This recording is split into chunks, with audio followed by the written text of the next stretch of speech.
ಬರೆಯದ ಮೌನದ ಕವಿತೆ ಹಾಡಾಯಿತು.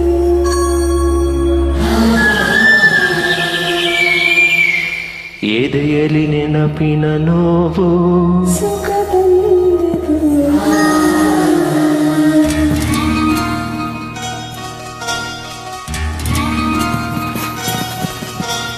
ಬರೆಯದ ಮೌನದ ಕವಿತೆ ಹಾಡಾಯಿತು. ಎದೆಯಲಿ ನೆನಪಿನ ನೋವು ಸುಖ ತಂದಿತು. ಹೃದಯದಿ ಪ್ರೇಮ ತರಂಗ ನೀನೇಟಿದೆ. ಬದುಕಿಗೆ ನೂತನ ನೀನೇರಿದೆ. ಸುಮಧುರ ಅನುಭವ ನೂರು ನಾನೋಡಿದೆ. ನಡೆಯುವ ಮುಂದಿನ ದಾರಿ ಮರೆಯೆಂದಿದೆ.